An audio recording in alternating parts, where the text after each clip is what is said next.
6 months to the day after President Biden requested the funding for Ukraine, it has finally passed the House. The $95 billion foreign aid package includes $61 billion for Ukraine and rebuilding U.S. weapons stockpiles, $26 billion in aid for Israel, that includes some humanitarian aid for Palestinians, and $8 billion for parts of the Indo-Pacific region, which includes Taiwan. A bill also forces the Chinese-owned firm ByteDance to sell TikTok or risk a U.S. ban. Speaker Mike Johnson, along with a minority of Republicans, worked with a majority of Democrats to get the Ukraine aid through. That bipartisan effort has made some ultra-conservative House Republicans livid, and they're threatening to remove the speaker from his job just 6 months after a similar scenario cost Kevin McCarthy the speakership. The Senate is expected to pass the funding bill later this week. We begin today with the chairman of the Senate Intelligence Committee, Mark Warner. Good morning, and good to have you here. Thank you, Margaret. So, Senator, $61 billion in aid to Ukraine, about 60% of that stays as an investment into the U.S. industrial base, as I understand it. President Zelensky said this morning on another network, it's important that they get crucial long-range artillery like ATACMS. Is that what this money will pay for? And if so, when will they actually get them? Well, the great news is this is finally happening. It should have happened 6 months ago. The next best time is right now, this week. We've seen the Ukrainians overperform. If you step back for a moment and think about the fact that for most of my life, most of America's defense forces were focused on Russia. Getting this additional equipment as quickly as possible. I hope once this gets to the president by Tuesday or Wednesday, that these shipments will be literally launched with that longer range attack. By next week. I hope once the president signs, we've been told that it is the president's signature, making sure Congress does its job, that these materials will be in transit by the end of the week. And on that schedule, what it will do is it's clearly been the case that the Ukrainians' morale has been great, but it's been undermined over the last couple of months when they have been literally given out rationed bullets, 8 to 10 bullets a day, and on artillery shells, Russians 10-1. You can't underestimate the Ukrainians' grit, determination, but if they don't have the materials, they can't carry this fight to the Will Russians. they get those long-range artillery? Yes. Not just ammunition? The ATACMS, I believe the administration was prepared over the last couple of months to provide ATACMS. It is written into this legislation. According to the State Department, China has helped Russia rebuild its defense industrial base, which has an impact on the battlefield as well here. How have they been able to just blow through U.S. sanctions or defy them to help the Russians who are fighting Ukraine? Well, if we look back again, I think we would all acknowledge that the sanctions regime has not been as tight as we'd have liked to see it. China being the worst offender with direct military support. India, a country I'm very supportive of, but India in terms of purchasing Russian oil, that given that hard currency to Russia for them to go out into the marketplace and acquire arms.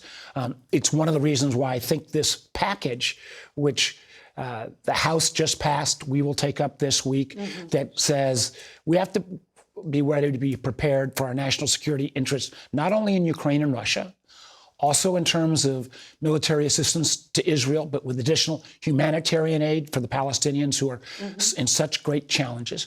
And there's about $8 or $9 billion for the Indo-Pacific region because of the concern that we have about China's aggressiveness towards Taiwan. Clearly, the Chinese linkage to Russia, combined with the fact that the Iranians are providing drones, for example, for Russia and the outlier nation, North Korea. I know the terminology used to be axis of evil. This may be the 2024 axis of evil combination of nations. And Speaker Johnson has used that language. One of the other things that the House voted to do was move this TikTok bill through. So this would force the Chinese-owned parent company, ByteDance, to divest it, to sell it, but they have the better part of a year to do so. The Chinese government says they're not going to allow that. ByteDance doesn't want to sell it. So if this just gets stuck in the courts, isn't the reality that TikTok's not going away? TikTok, 170 million Americans a day, 90 minutes a day. Right. That's frankly more than the power of eyes that your network reaches on a daily basis.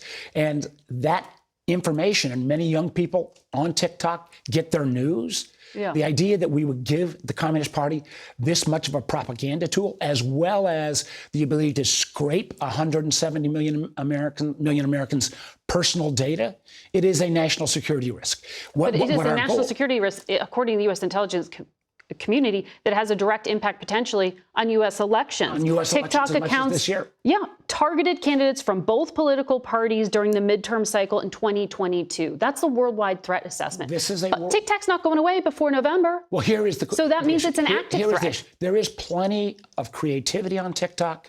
There are people that make their living off of TikTok as social influencers. I don't want that to go away.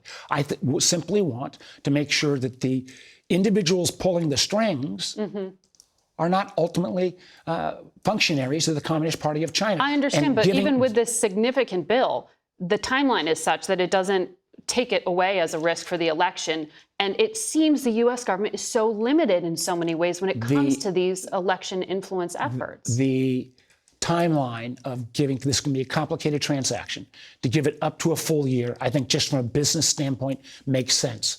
The one thing we do have in place, and I'm not putting a whole lot of solace in this, but I was at the Munich Security Conference earlier in the year when all 20 of the major social media companies, including TikTok, including Twitter, X, including Facebook, Google, Amazon, you name it, they have all said they would have a voluntary agreement about disinformation and misinformation in elections, because with artificial intelligence, the ability for people to see this, our images here, maybe having words that we don't speak, ought to scare the dickens out of all of us.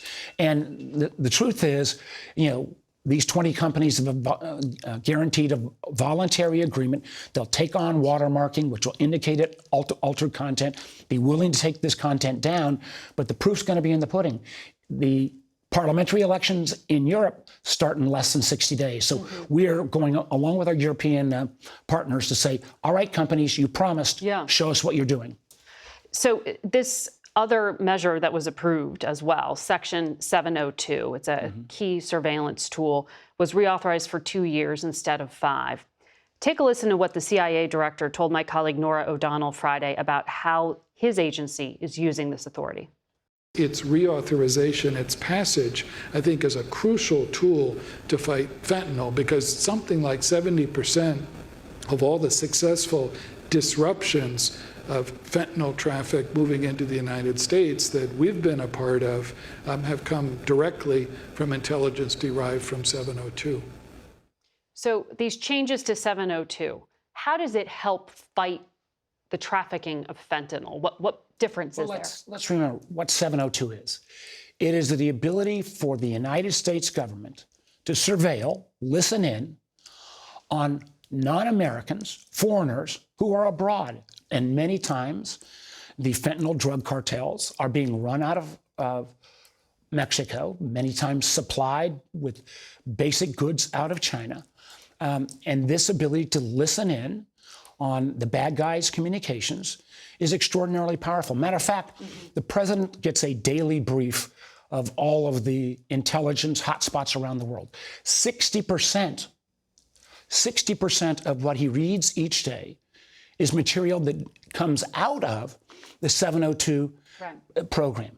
Now, let me be clear. There have been times in the past where particularly the FBI didn't even follow its own rules on making sure that a foreign individual, a foreign terrorist that might be talking to American, that we put appropriate protections on that American. That led to some of this Republican criticism. Led to some of the concern. 5 years ago, the FBI itself was screwing up on 30% of their queries, just meeting their own criteria. We put in place reforms. The screw-up level has dropped from about 30% to less than 1%. We put requirements so that you can no longer do batch queries. We got to make sure FBI agents have to show a national security purpose. If a journalist or a political figure or a religious figure were even to be queried about, you have to get approval from either the director to the deputy director or head of the National Security Division. We think we've got a very strong reform bill. It's why it passed the Senate. Senator, So much to talk to you about. Good to have you here in person. Thank you, Mark.